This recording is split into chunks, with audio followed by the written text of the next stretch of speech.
So this is 5 minutes after 8 in the morning of Saturday, 5th of June, 2021. And this is the KhoodeelaarTV television channel being broadcast only on the internet from London in the UK with a quotation mark. And we are not broadcasting on any other platforms, terrestrial or satellite or cable. The reference to terrestrial is, of course, in other words, a reference to what is known ordinarily conventional television channels.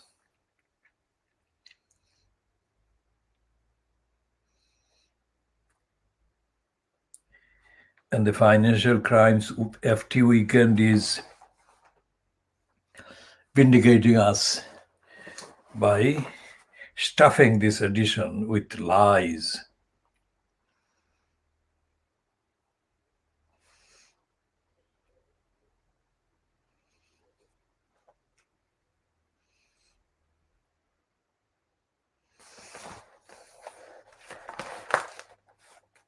And denials of the existence of the many, and denials of the existence of the rest of the world outside of Little England. The reluctant references to the existence of the USA is very much in the colonial mindset, and the fact that this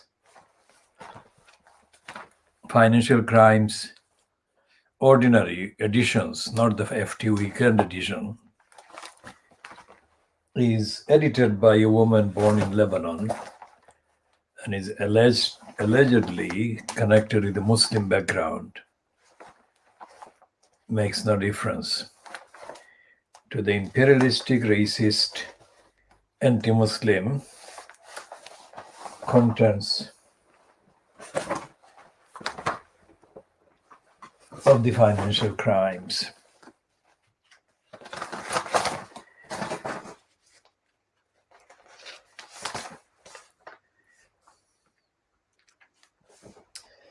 And the Rupert Murdoch Times has got this one as one of the supplements, and this advertisement, and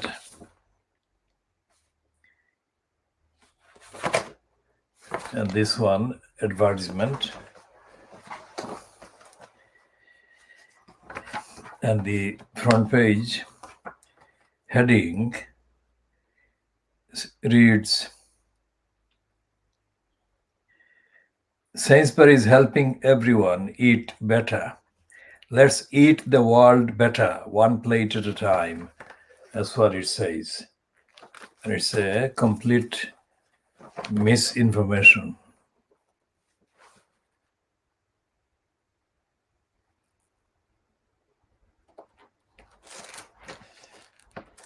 And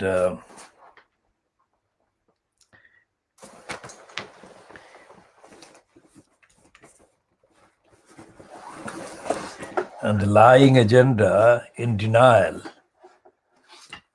of the rest of the world outside of Little England is festering in the contents and the headings of this magazine, the Times magazine, Saturday.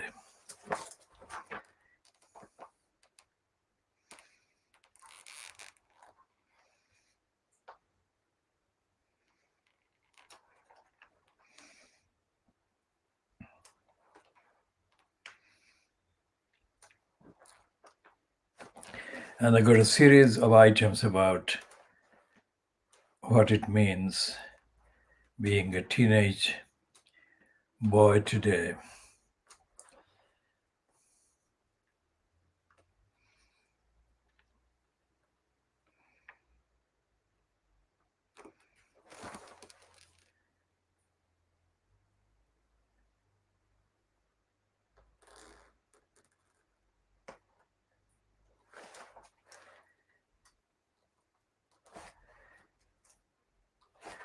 and they've got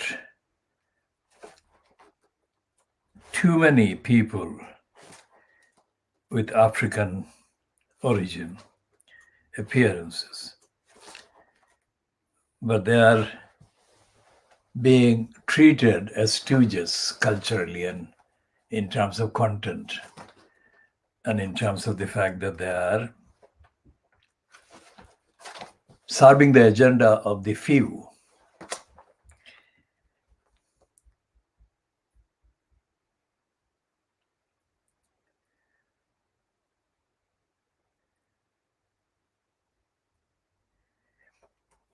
With Anglo-Saxon names like Bark, it is inevitable that these stooges will not be opposing racism, colonialism, imperialism, and corruption. Now let's start with the front page of the Times, which we have posted tweets about. This is the one. The COVID infections surge. Now, when on Wednesday, the 2nd of June 2021, the Fleet Street liars over-celebrated a fact which was completely irrelevant, that the previous day there was no deaths recorded, as the lying Fleet Street papers claimed, of coronavirus. And they therefore equated that alleged fact as proof, conclusive proof, that there was no need for continuing the lockdown in Britain. And they ran dozens of pieces under various guises and disguises, each of the Fleet Street outlets, making the case that the lockdown should be lifted because there was no death on the 1st of June, Tuesday, linked with the COVID virus. Now, we said that was an absolute lie and a criminally intended lie to shore up the corrupt regime fronted by Boris Johnson. And it has come to be vindicated immediately. But today, Saturday, the 5th of June, 2021, the Rupert Murdoch's Times runs this COVID infection surge, and underneath it is the subheading, fastest rise since September. Fastest rise since September, which is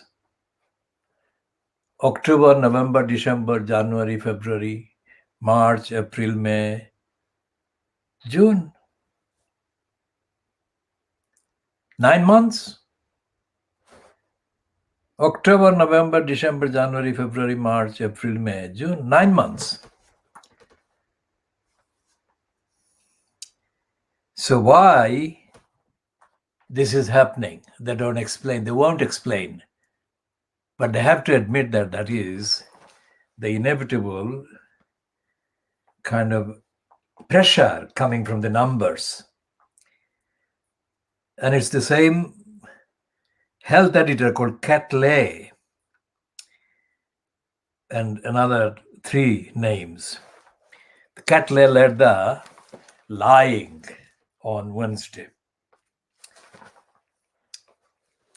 So what they're saying is that coronavirus cause cases have surged by 76% in a week. Now that is the fact that they're admitting. And they're also linking that with the government insisting that big reopening is on course. Now, with Boris Johnson, he will do that because Boris Johnson is the one that said, let thousands of bodies pile up, as he delayed, crucially delayed by weeks, the first imposition of the lockdown in 2020, more than a year ago.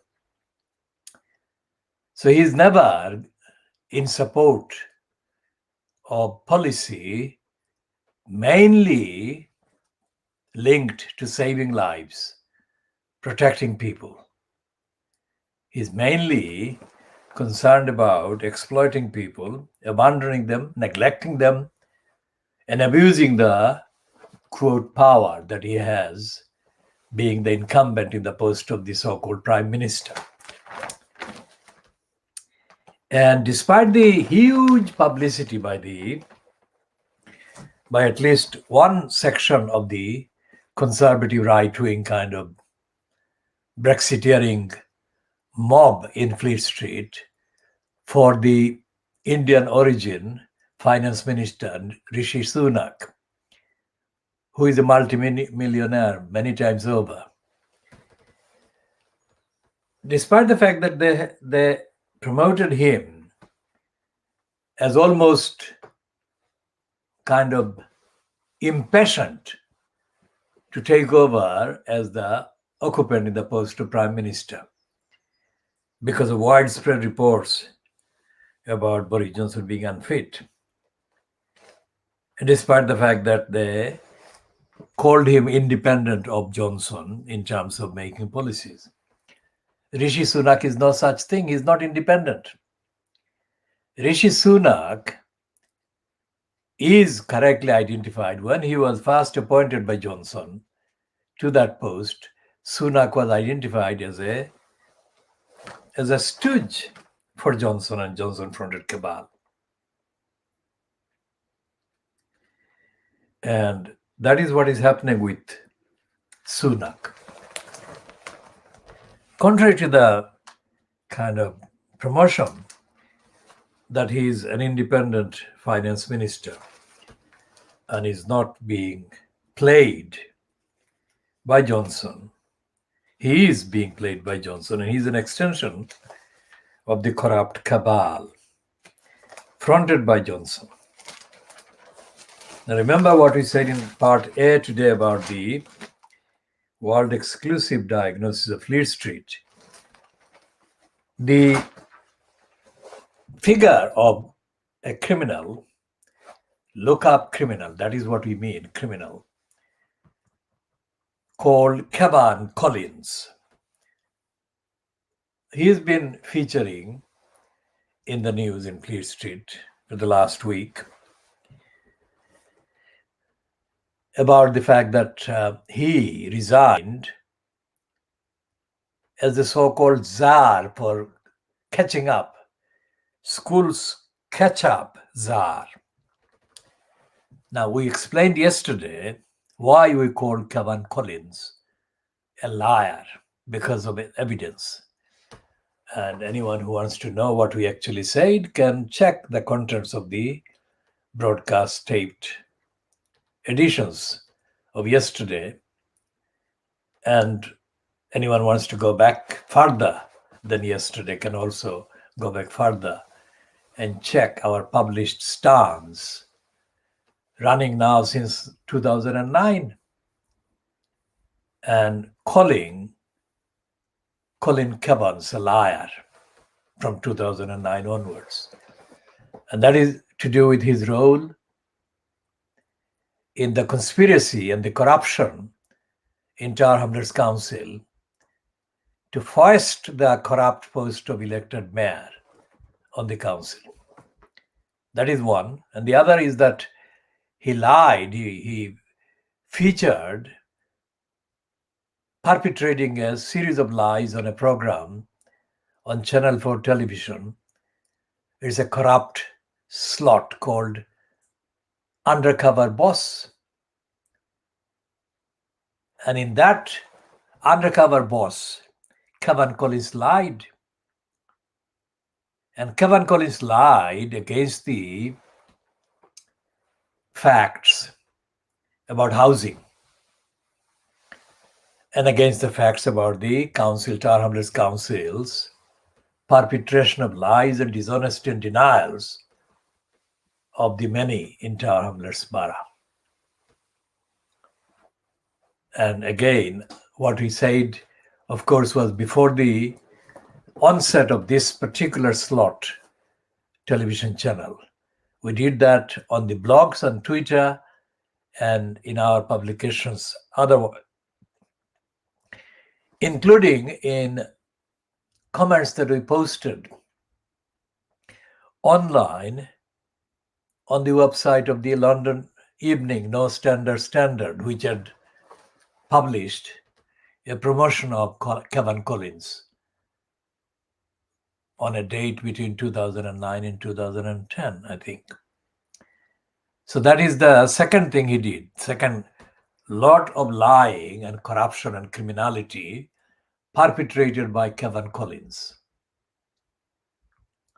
And then within the council, the liar perpetrated assorted other crimes, covering up the lies, covering up the denials, covering up the misrepresentation, falsification, and denial of the duties that the council owed to the particular relevant members of the population in Tower Hamlets. Now, Kevin Collins, of course, is loaded either way, either side of his name, with too many gongs and appreciations. He's made in a knight. That means he's called Sir Kevin Collins. And he's got a number of other things around his name. So he has been featuring in Fleet Street papers in the last few days as the kind of symbol, if you like, of a supposed criticism of Boris Johnson's regime over the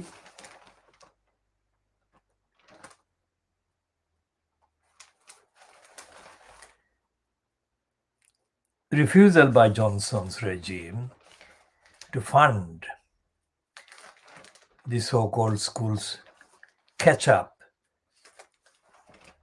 propaganda. Now, this is the two-page spread on pages 12 and 13, where the main size photograph has got Rishi Sunak, and the second size is one of Johnson, and the third is Kevin Collins.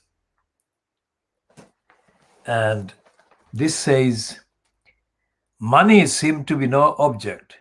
Then suddenly it was Oliver Wright, Elena Correa, and Rachel Sylvester Wright. Now this is the list of byline writers, that Oliver Wright, Elena Correa, and Rachel Sylvester. And heading to their piece on page 12 of the two-page spread reads, how Prime Minister backed away from the promises he made to schools czar. Remember what we have said about Kevin Collins being a liar? Now, according to this one, they are painting him as the saint. Now, of course, Johnson is a liar. And we have said, so is Kevin Collins. But they are saying that Johnson is the liar, but Kevin Collins is the saint.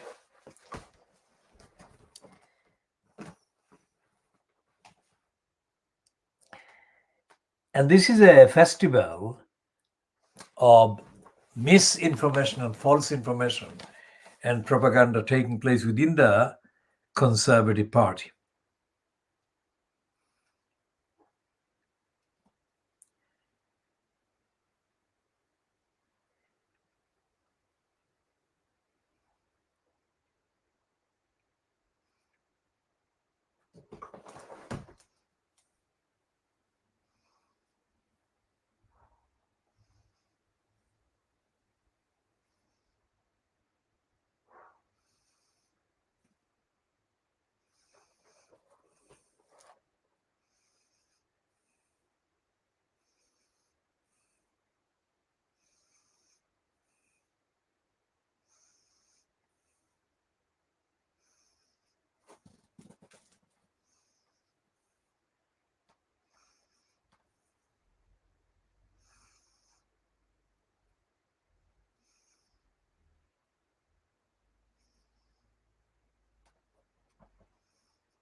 Now, this is a piece written mainly by Oliver Wright, Elena Khoury, or Khuria, and Rachel Sylvester, with additional reporting by Henry Zafman.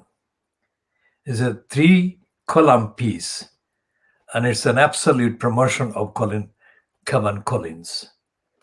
So we are not going to read line by line. That is the first point that we make about this. It's Kevin Collins being treated as a saint.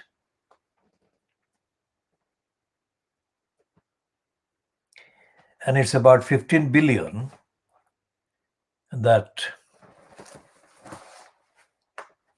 Johnson committed himself to fund the catch-up regime, whatever this is. And they're concluding this piece. The concluding paragraph is Collins, that is Kevin Collins, like so many before him, has found out the hard way that he simply cannot trust what this Prime Minister says, even in private, one critic said now. In Tower Hamlets, where Kevin Collins facilitated Luther Roman's lying, I mean, he couldn't trust either Collins or Luther Roman, whether Luther Roman had promised something in public or in private, or repeatedly. So obviously, all these writers on the Times group, they're all right-wingers and Brexiteers and assorted other kind of affiliates. These are all lying. In a collective way, they're lying in installing the image of Kevin Collins as a saint. Kevin Collins never was a saint and never was properly involved in enlightened policy for education or schools. Although he has a background as a school teacher in Tower Hamlets before he got appointed by the corrupt crooks in the Tower Hamlets Council.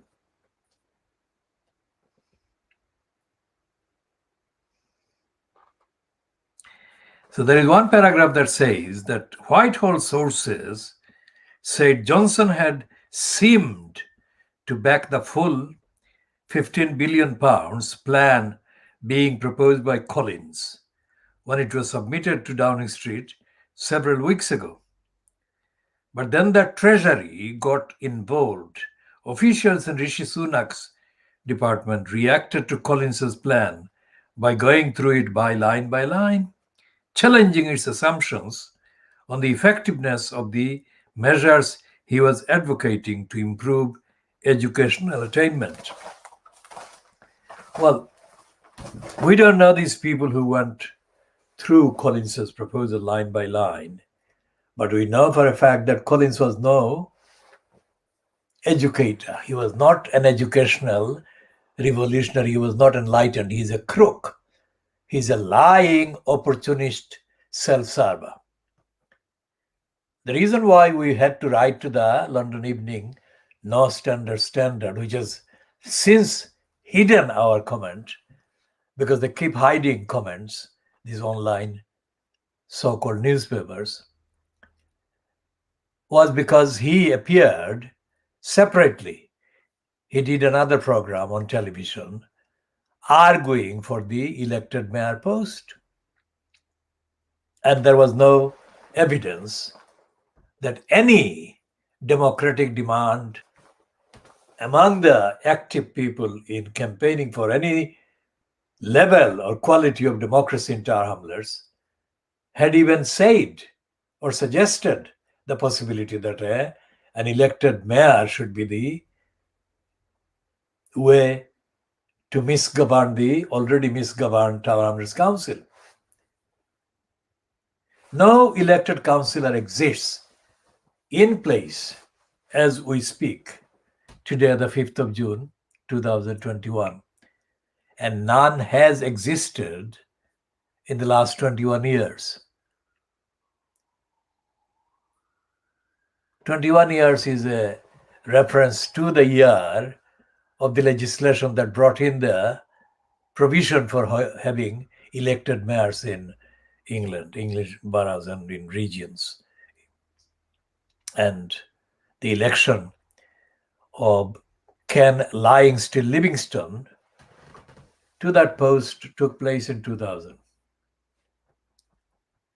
And 2 years later, the East London Borough of Newham had its first elected mayor imposed in the personality, the embodiment of corruption, racism, and backwardness and stupidity, Robin Wales. Anyone who wants to know about Robin Wales should read up, because I have extensively published about his lying and his corruption and his stupidity, including my direct challenge to him on a, quote, live program on a satellite channel broadcast on the 14th of March 2018, when I repeatedly emphasized a number of uniquely evidential criticisms of Wales's unfitness and his hostility to democracy and his corrupt regime under his incumbency as the mayor post holder in Newham.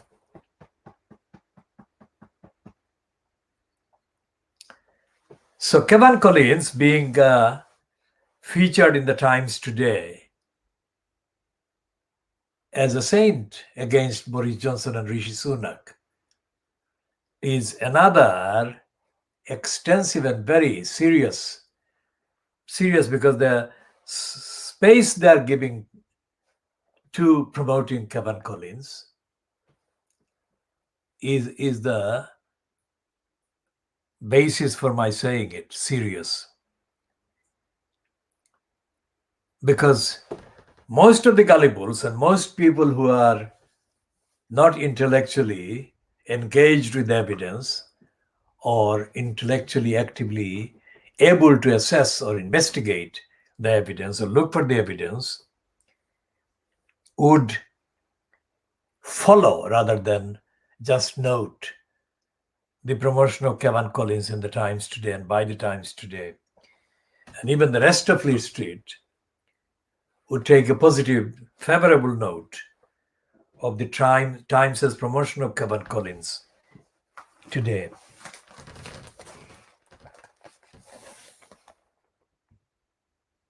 Now, Collins, being a former bureaucrat and Tower Hamlets Council chief executive,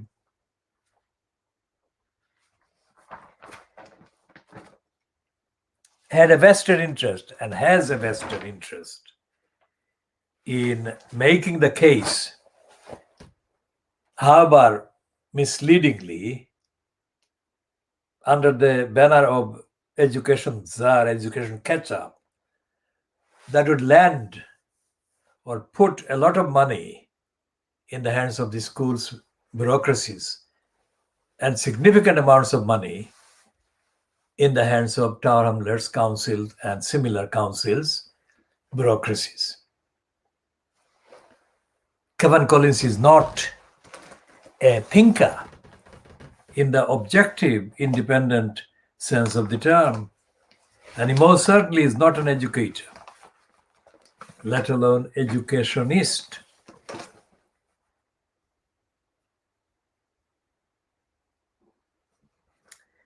Now we shall go back to Kevin Collins later. Let's take a look at the Financial Times, Weekend Financial Times, or FT. What is it? FT Weekend, as it is called. We call the Financial Times the Financial Crimes because of the lying agenda it serves. And we call the FT, FT Weekend. We should Financial Crimes Weekend, let's say, weekend edition of the financial crimes. Remember what we say about Kevin Collins. Kevin Collins is being elevated to the level of being a saint against the policies of Boris Johnson and Rishi Sunak.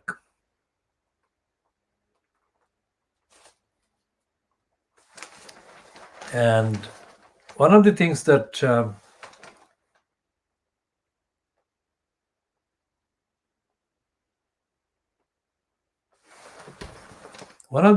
the financial crimes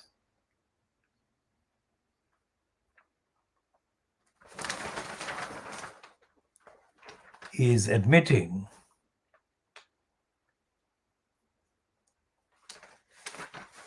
is that there is no constitution. There is no such thing as British Constitution.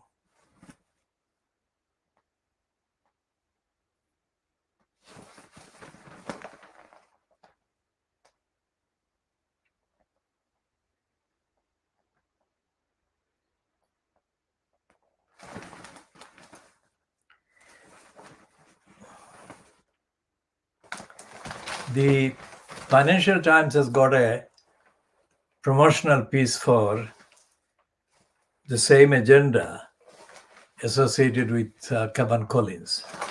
And this one is byline to David Laws, the liar who was forced to resign as a condemned collusion minister in the name of education during 2012 and 2015. And this overhyped, what is she? She is the director for Institute of Government, a think tank. And the headline to our piece, or heading,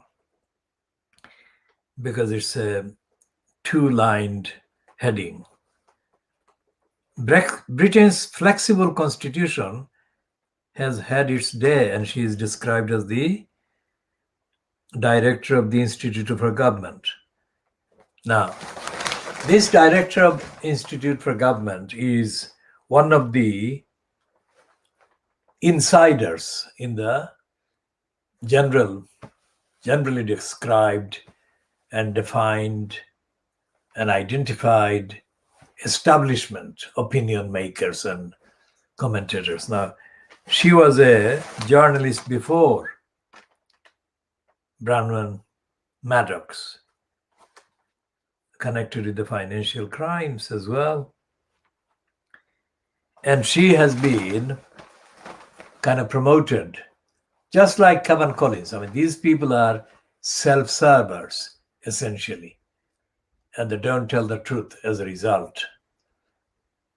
What they do is come across as not quite being in full agreement with the rest of their cabals and ilk.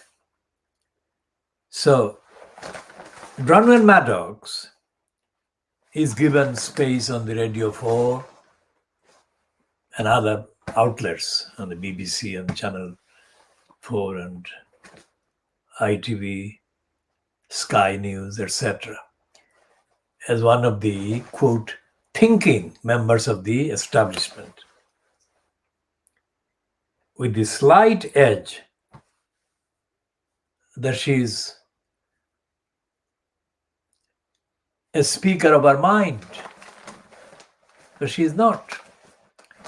Why? Because when during the 4 years after the so-called Brexit referendum, the BBC, Sky News, and other platforms, including the Fleet Street versions, tried to explain to the readers and the viewers the various aspects of the consequences of Brexit, the impact of Brexit, and so on.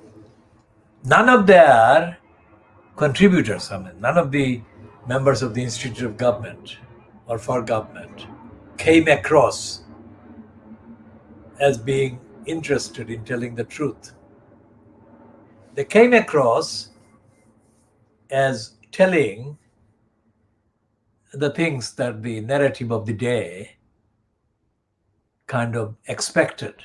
Narrative run by the platforms that were appearing on, say, Sky News, Adam Bolton, and other frontiers, appeared to be critical, but they were not. And they were not, most certainly, they were not telling the truth. So this piece by Brown and Maddox, headed Britain's Flexible Constitution has had its day, is not going to contain anything original and is not going to focus any analytical energy on getting rid of corruption, which is what the British Constitution, Flexible Constitution, is. Now let's see if there is any sign of corruption. Well, let's see if there is any sign of awareness of the need to end corruption in the Flexible Constitution. Spending a life shuttling between families in the UK and US.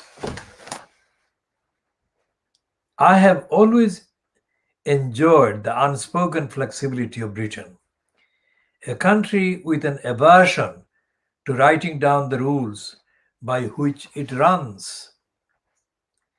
The Christmas after my mother died in the UK, we all attempted a gathering in upstate New York. The shattering of previous tradition meant we went overboard on presents. Let's have rules next year for maximum spending, one American relative said.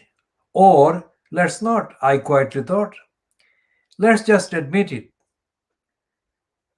Reading again. Let's just admit it was over the top and avoid that next time. For years, I took similar view towards Britain's constitution. Why agonize as brand new countries after civil wars must over the painful compromise of a written text? Why not revel in a constitution that has evolved over centuries through treaties, acts of the monarch and parliament, and assorted legal decisions? Now that summary is absolutely stupid, because that is not true. Because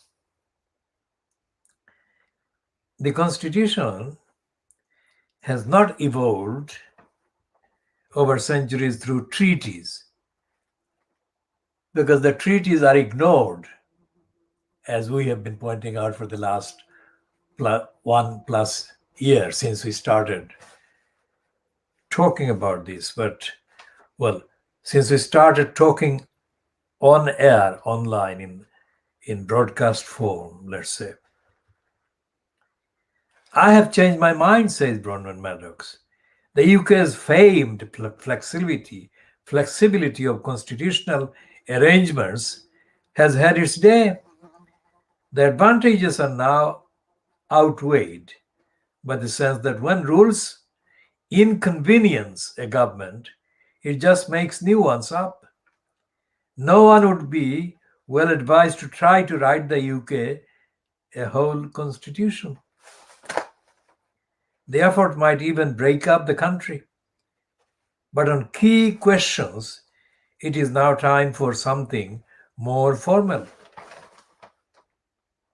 Now she is placing less significance and importance on the breakup of the country than on finding something more formal, as she says.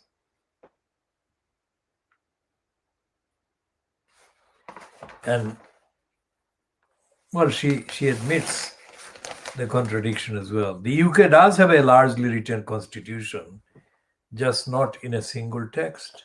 Statutes, conventions, and judicial decisions laid down in sedimentary layers make up the rules by which it governs itself. The principle that Parliament is sovereign at the core for all the UK's image as a repository of tradition, that flexibility has allowed it extraordinary ability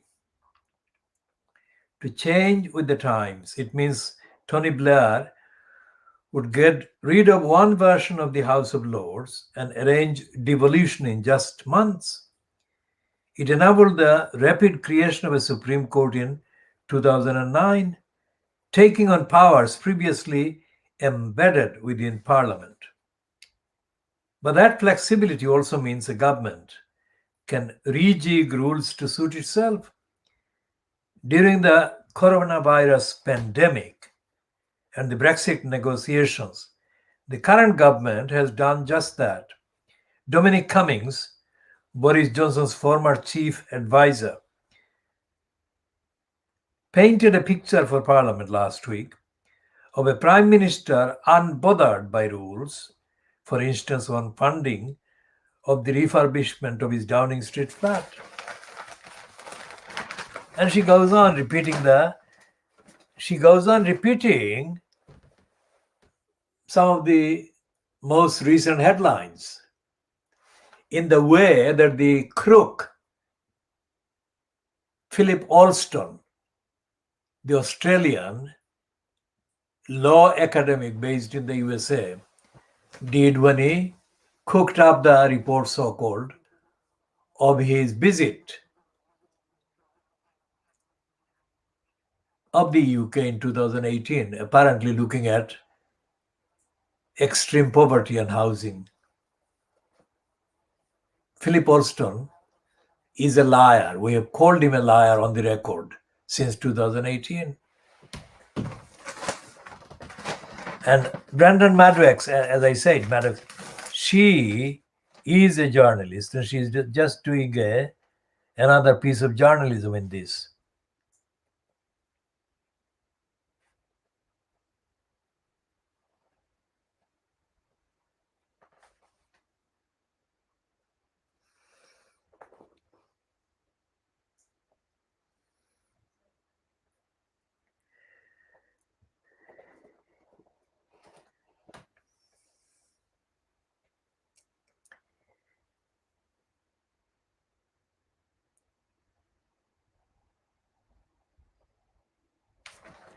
And she doesn't criticize any of the inadequacies and corruption in any part of the state or any part of the flexible constitution. She just says that the time has come to discard some of the old flexibilities and write them down. So that is exactly what Brendan Maddox has been doing in her career as a journalist before she became this director of the Institute for Government, a think tank.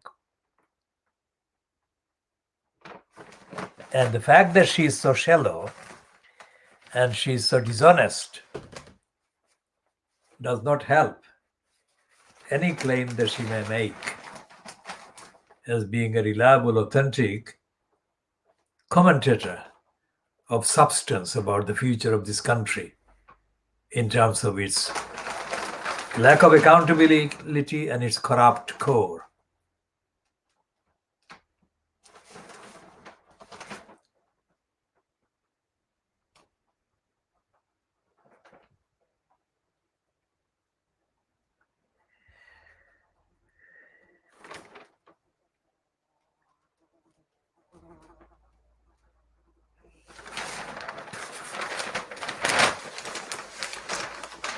And remember, the Financial Crimes is the kind of serious paper on Fleet Street. If it is that shallow, then God help us.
Anyone who doesn't have access to the Financial Times contents may need to know that it is full of bourgeois garbage. The letters page is absolutely packed full of bourgeois garbage.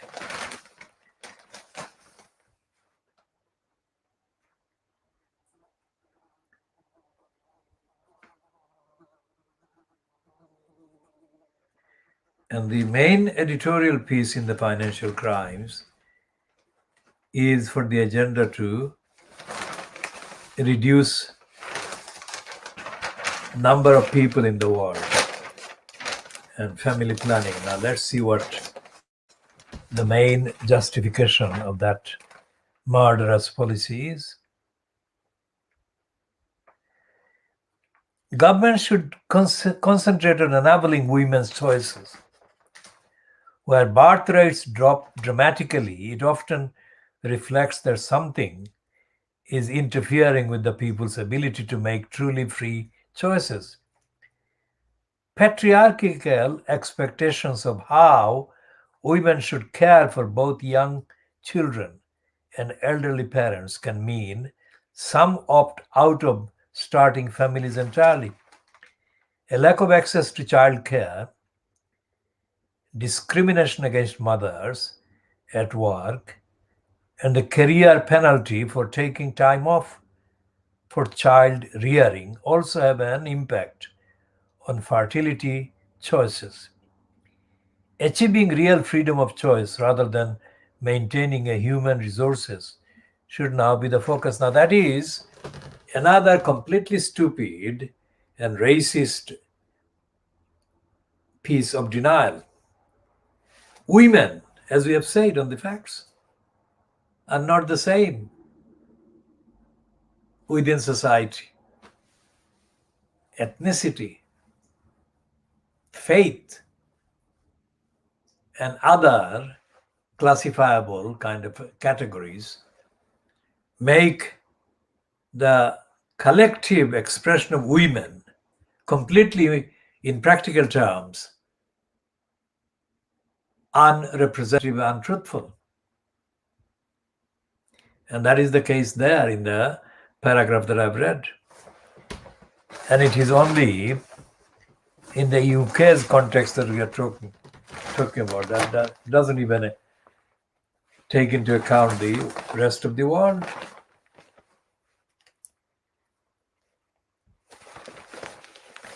Now, the front page of the Financial Crimes today has got the lead item, which says, big economies set to unveil deal on taxing multinational profits. And it boasts that this is the first reform of its kind in a century. And it says the leading advanced economies are set to strike a common position on taxing multinational companies today in a bid to end a 3-decade race to the bottom two in corporate taxation and raise extra revenue for governments. Finance ministers were still haggling over details of the deal late yesterday at a G7 meeting in London hosted by Chancellor Rishi Sunak. Delegates said that G7 would agree in principle to change the basis of global corporate tax law for the first time in a century. The historic plan aims to force the biggest companies to pay more tax in countries where they do business, not only where they are headquartered. One person closely involved with the negotiations said they expected a very good communique when the details wrap up today, when the talks wrap up today. Countries have been negotiating to seek an international tax accord since 2013, and talks have been conducted at the OECD for the past couple of years. The US and European countries are at loggerheads, especially over the taxation of the big US tech companies.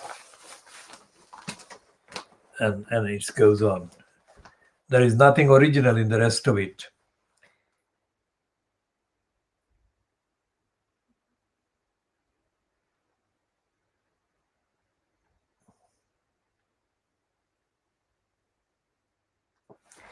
So this is the piece about the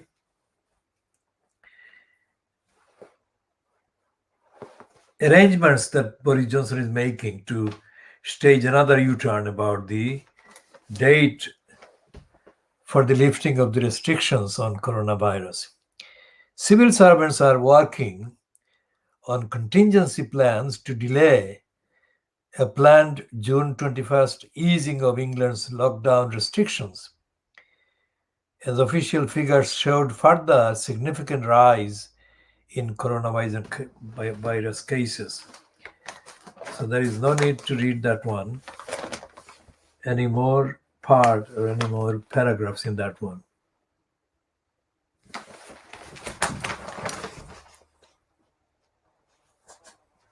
And we shall be looking at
the financial crimes is absolutely dishonestly edited, let's say, because everything it says about what it should say straight, directly,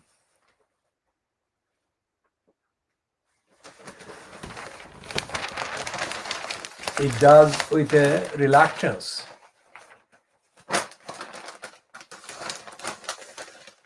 If you notice what I've read from the piece by Bronwyn Maddox, you can see what I'm referring to. It's like a suffocated person trying to deliver an opinion or voice an opinion, let's say.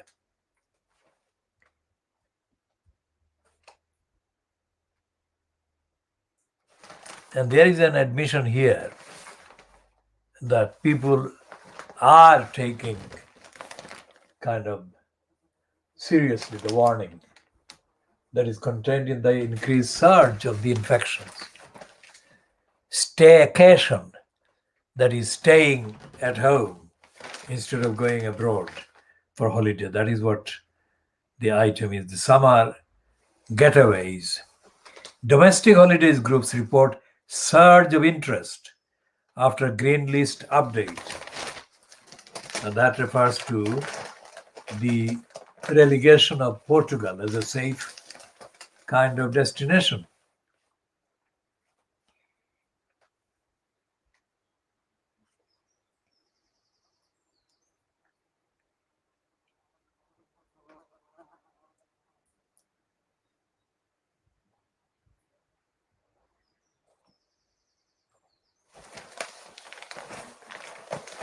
And the UK is actually following the option or the opportunity or the approach that it implemented in the agreement, tariff-free agreement with Australia. Because in the deal yesterday, cheese, pork and poultry tariffs were cut in UK-Norway trade deal. So that what they're doing is reducing taxes, let's say. by way of trying to enhance a sinking economy otherwise due to the Brexit.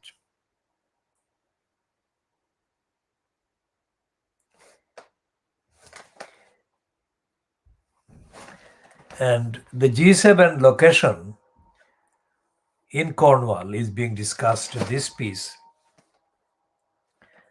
which has got the heading G7 given reluctant welcome in Cornwall. And this is summit local reaction.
So the piece about Cornwall and the impact this G7 summit is having on the local people is absolutely, understandably gloomy, to the point that American President Joe Biden's security personnel have destroyed plants and trees, like HS2 is destroying plants and trees and massacring hundreds of thousands of animals. And there is no recognition of Cornwall as a independent country. So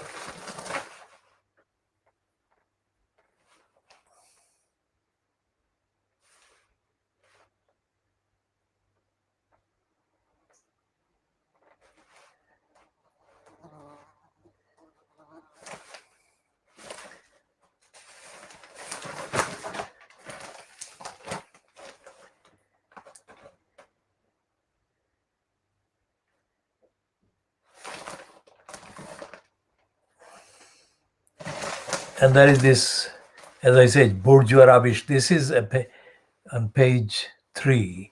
Private clubs in London dig deep after COVID storm. Rebirth of conduit offers hope to upmarket venues, attempting to lure members back. These are not the many. These are the few that the financial crimes is promoting.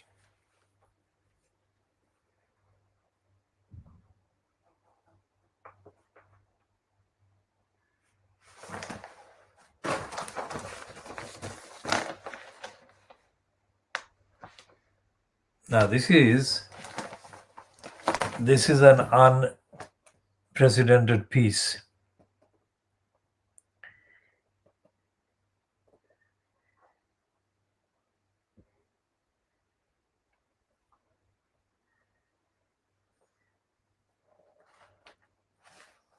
This is a piece about Burma.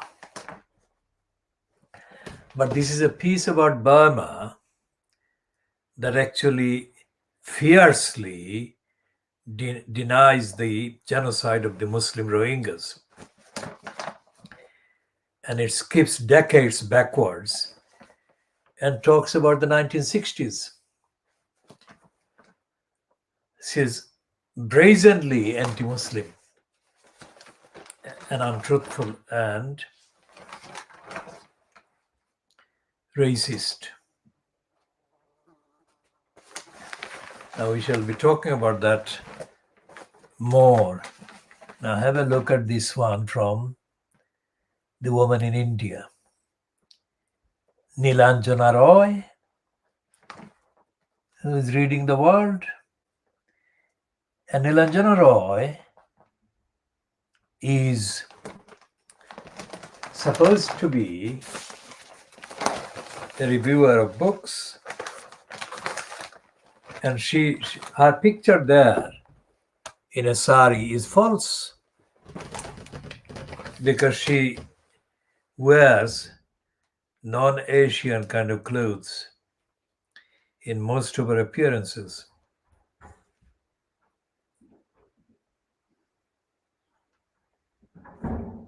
And she is promoting Saitan Rushdie in this one.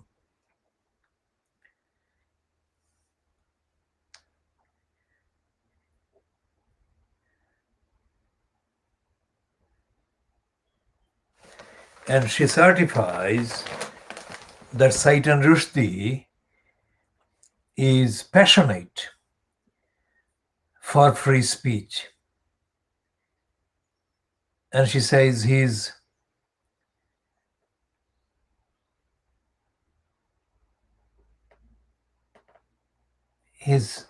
passionate and persuasive in making the call for free speech.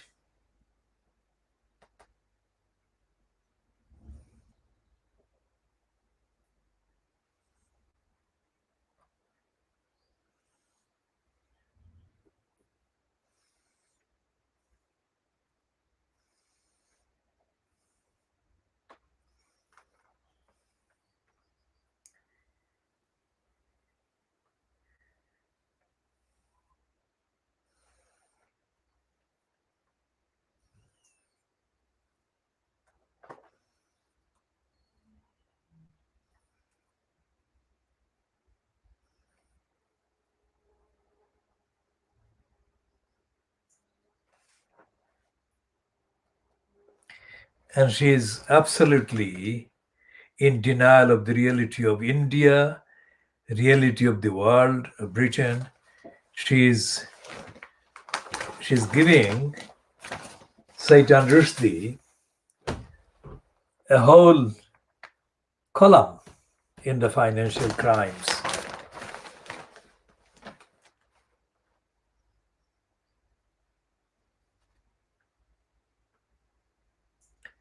And it's absolutely typical of Fleet Street. Although she is based in India, she is a stooge for Fleet Street.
So there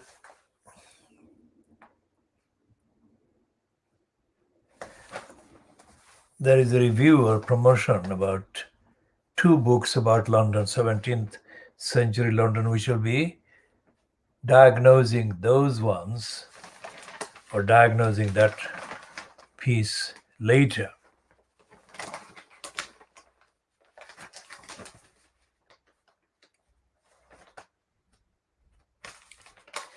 It is amazing that the financial crimes, as I said, which originally, well, during the let's say 5 days from Monday to Saturday, the financial crimes, that is the ordinary paper, from Monday to Friday, is edited by a woman who was born in Lebanon. And I would say that she's of Muslim kind of birth and upbringing, whatever the details culturally, but she's being used as so many, quote, Muslim origin women are in the West. Well, the Indian one who is doing the promotion for Saitan Rushdie is a Hindu woman, but the role that the Hindu ones are being put to is a different one, because the Muslim ones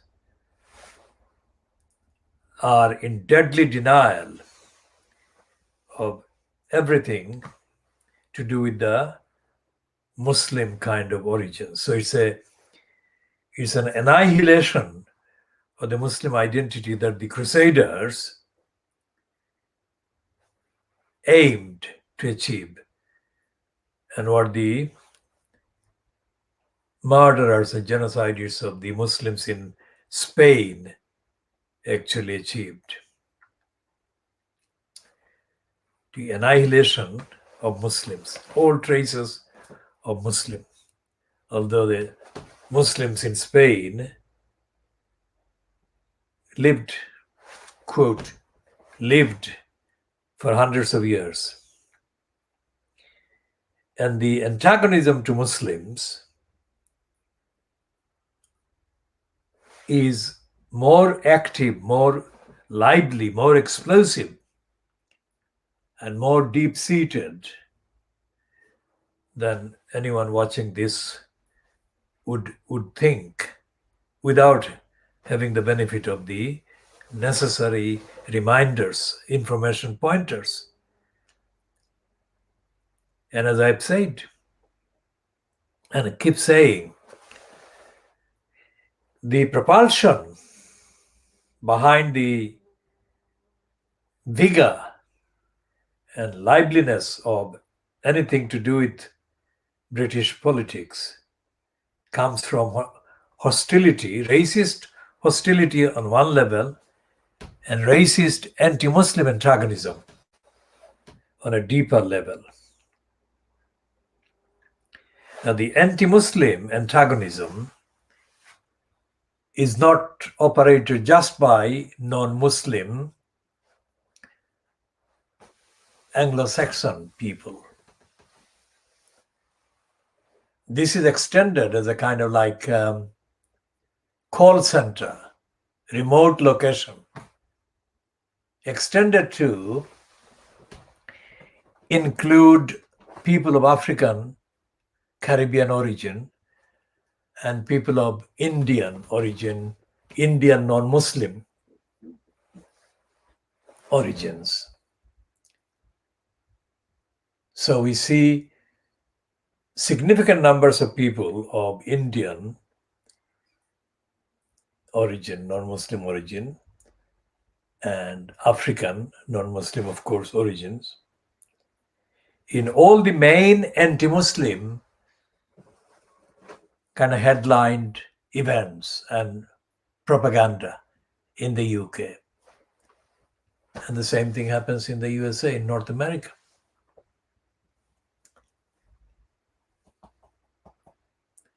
And the fact that they have adopted the image, that they created of this child that they rescued from Pakistan, Malala Yousafzai, is absolutely telling. Because personally, Malala Yousafzai is very different from what her users and exploiters paint her to be. She still believes in so many values that anyone reading her kind of portrait as written and scripted by her exploiters would think non-existent. She does believe in values that exist in Pakistan, in Muslim countries, Muslim communities. And she feels the pressure and the weight and the adversity and the venom of racism and anti-Muslim hostility and rejection of Muslims as inherently entitled to equality and acceptance and recognition. So the Crusaders are working in the financial crimes. And the Crusaders are not working just against the Muslims.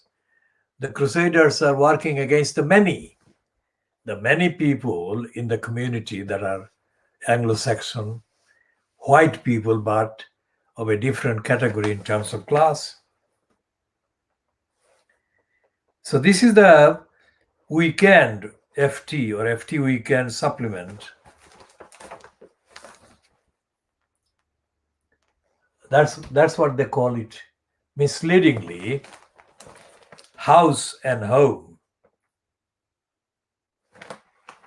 But house and home is not about housing rights. And house and home is not about human rights. It is about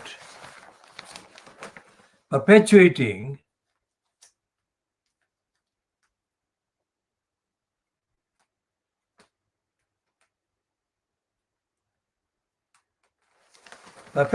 the denial of rights to the many. Denial of rights to housing, denial of human rights to the many. And in this piece on the Financial Times, House and Homes, page 6, House and Home, FT Weekend Supplement, page 6, fair and square, and it says UK property, homes with access to London's beautiful garden squares are at more of a premium than ever due to the pandemic. Now, it is so offensively stupid. What else could it be? But this is a pointless, socially and societally pointless and repugnant, outrageous denial of the truth of the lack of housing and the truth about the literally hundreds of thousands of people denied housing and human rights right across Little England. We shall revisit those later. Let's go back to the Times and see what it is saying about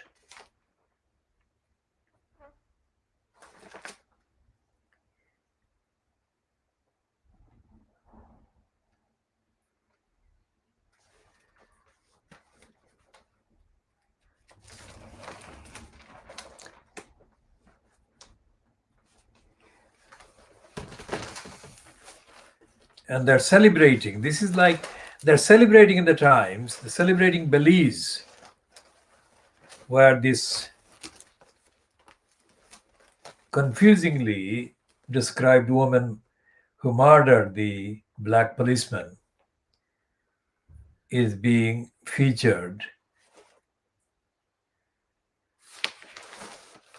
Now, this man was the man who was murdered was due to become the police chief. Belize's top police officer has said that he used to clash with Henry GMT, the officer allegedly shot dead by Jasmine Hartin. They're still claiming, covering up Ashcroft, saying that his son's wife or lover, Jasmine Hartin, allegedly shot the black man Jamot dead. And they are now even adding a new description that they are calling her Ashcroft's son's girlfriend. She has been called his wife or his partner. Now they're calling her his girlfriend. Jamot 42, who was on course to become the country's top officer, was nicknamed Big Haul because of his success in seizing firearms and drugs in Belize City. Hartin 32 is in the central prison awaiting trial for manslaughter by negligence. She was said to have been found covered in blood on a jetty in the island of Embargris Cay, with Jamot's body in the water. Police records indicate that a loud bang was heard from the beachfront at the Mata Rocks resort in the town of San Pedro at 12:45 a.m. on 18th of May. An apparent gunshot wound was found at the back of Jamot's right ear. A post-mortem examination showed he died of a brain hemorrhage as a result of the wound. Hartin ran a luxury hotel with Andrew Ashcroft, 43, the son of the former Conservative treasurer, Lord Ashcroft. The couple were friends of Jamot. A bail hearing for Hartin is expected on Wednesday. Williams, 49, told 7 News Belize, "I knew Mr. Jamot well. We'd clashed at times. I like challenges because they make you better as a leader, and Mr. Jamot really and truly challenged me." Jamot was fiercely ambitious. Sean Quillan, his friend since childhood, said he was very proud that every time he made a succession in ranking, he was the youngest in this country to become promoted. That's why, in his mind, he could be commissioner of police.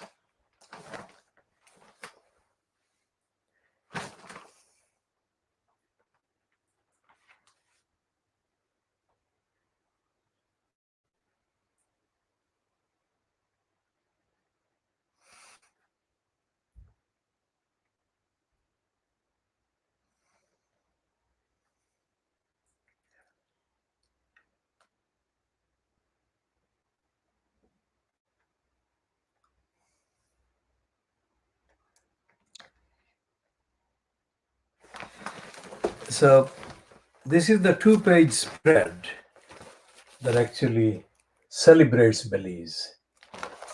And it's not a piece about murder, racism, and this is something that is only part of the story. It is bound to come up sometime. Can't be sure as to what point in time in the future that this woman was having a sexual relationship with this victim of the murder.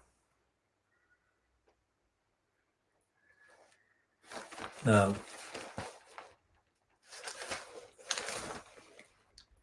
she'll come to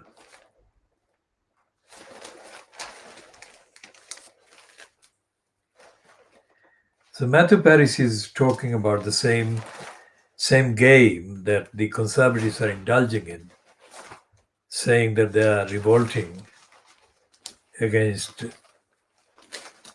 Boris Johnson's cutting the amount of UK contribution to the aid sector.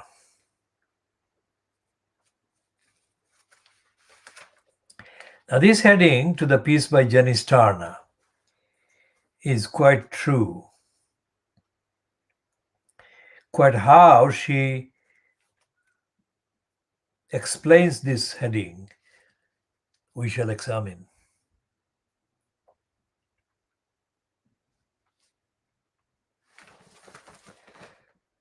She says that our cities gained riches but lost their soul.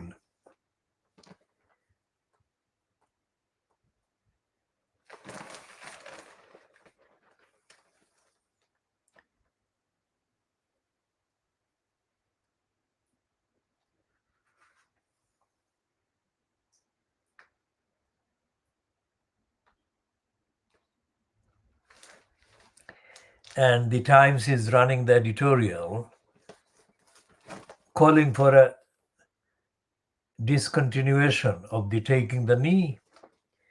Now, taking the knee became fashionable as a protest against the racist policeman murdering George Floyd in America.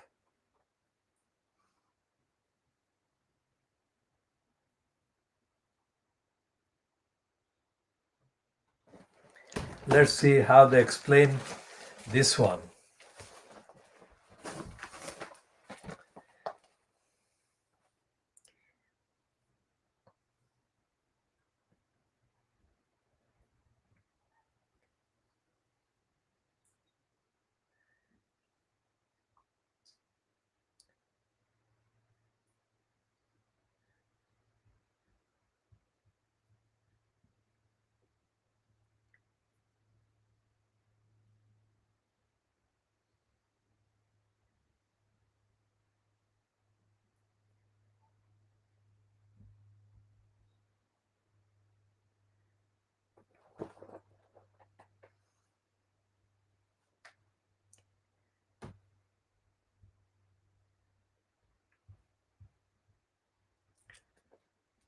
So this is not, they are saying that this is nothing to do with George Floyd being murdered. It's something that predates his murder. And they're lying in saying that racism, they're talking about racism in sport in the call for ending the taking the knee. So they're saying racism unquestionably remains a problem in football, as the recent conviction of the Czech player Hrs Kudela for abusing an opponent shows. And rooting it out requires relentless action. Kick It Out, football's equality and inclusion organization, does good work in this area, though through its training and education programs. Equally, footballers themselves can have an impact by using the platform open to them, as the example of Marcus Rashford and his campaign against child poverty shows. Though initially a principled statement, taking the knee has exhausted its purpose and is now more divisive than it is helpful. It is time to dispense with it and get on with the game.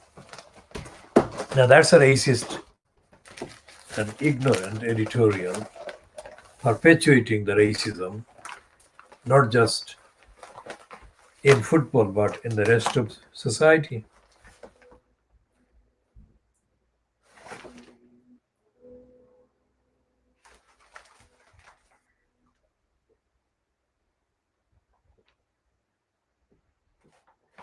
Okay, so this is a letter that refers to Kevin Collins. Remember the one that we started talking at the beginning of this part. The resignation of Sir Kevin Collins, reports June 3rd and 4th, demonstrates how the government's announcement fell woefully short of meeting the needs of all children. Now, this is an outrageously false elevation of Collins.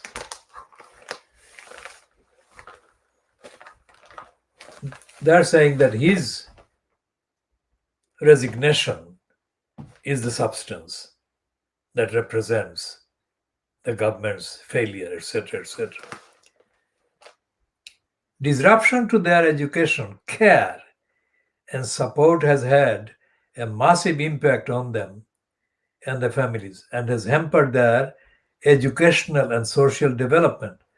Many have regressed in basic learning and life skills, and their mental well being has suffered. Pupils with special educational needs and disabilities have been hit especially hard as they rely on support services outside school, such as speech therapy, and many of these have been suspended since the beginning of the pandemic. Once again, disabled children have been ignored. We urgently need a clear recovery plan for the disabled children and their families, along with appropriate funding and resources. No child should miss out on access to a quality education. This is from a man called Richard Kramer, chief executive of an outfit called Sense. We shall look at the details of that sense, if it makes any sense at all.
So they're talking about select committees. Let's see.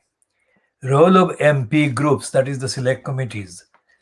So your article has raised several fundamental issues that require urgent attention. The rules and procedures that govern all party parliamentary groups should be tightened or possibly overhauled, bringing essential balance and clarity on issues to an effective running of a parliamentary democracy. The all parties parliamentary groups should be a main contributor governed by the Nolan principles to understand and evaluate the subject, including the scrutiny of policy matters. Many benefits could stem from a strengthened, effective, and transparent process, including the strengthening of the Union by ensuring that the debate extends to all four nations of the UK, drawing from expertise and best practice from around the world. Regular reporting of activities and conclusion without duplicating the work of select committees should be free of funding considerations. Now, this refers to the Constitution, doesn't it? That the financial crimes has given a space to Bronwyn Maddox to kind of hypothesize on. And although this one has got shorter space, it has actually made better points about the anti-democratic nature of the UK constitution, unwritten constitution. But taken together, both of these pieces, Bronwyn Maddox in the Financial Times and this letter in the Times today, Saturday, the 5th of June, 2021, both of them fail to explain why there is no mention in the papers, in the media, in Parliament about the literally hundreds of obligations that the UK as a signatory state remains under but fails to deliver, as in the context of the thousands of statutes, conventions, agreements, declarations that the UK over the years has become signatory to. And the editorial page, which is talking about taking the knee, of the Times remains completely devoid of any recognition of these statutes, declarations, conventions, agreements.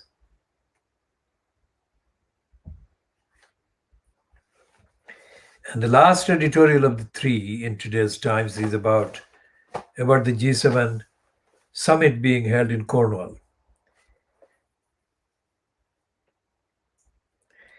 And it's a piece that mocks Cornwall. Let's see what it says. Will world leaders descending next week on Cornwall for the G7 summit be followed soon by an army of miners in moleskins, picks in hand, eager to get digging for riches in what Boris Johnson has labelled Britain's Klondike? Unlike the rush to Canada's frozen wastes in 1896, it won't be gold thereafter, nor will they be searching for tin, Cornwall's claim to fame since Phoenician times. Today's treasure hunters are instead in pursuit of lithium. This is the magic metal needed to power batteries, drive electric cars, and hasten a greener future. Britain will need 75 tons of lithium carbonate by 2035. Global demand will treble this decade. Geologists believe that there are deposits in the geothermal waters, and beneath the Duchess rocks that could yield at least 30,000 tons of this precious stuff from rock alone. It won't be easy to get out. Extracting lithium carbonate from granite rock, sometimes in disguised clay mines, will need specialized machinery and a lot of money. But already there are signs that speculators have started the rush.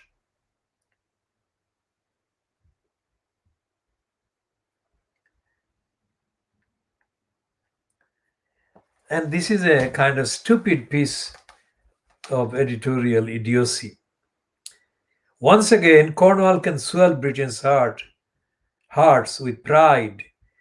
Pastries and cream teas have spread far beyond its boundaries. Porcelain from England, English China clay graces the tea tables of every reputable host, and tin has been mined for thousands of years. An ancient and now largely abandoned workings testify. Lithium sounds reassuringly modern, technological, and valuable. Those thousands of staycationers hoping to descend on Cornwall this summer may want to pack a pick in their boot. I mean, this is stupid. Absolutely stupid because it doesn't recognize Cornwall's history, Cornwall's identity, and Cornwall's need for recognition and respect. And it doesn't mention the actual realities.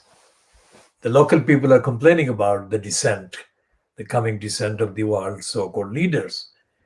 And it doesn't recognize their rights at all.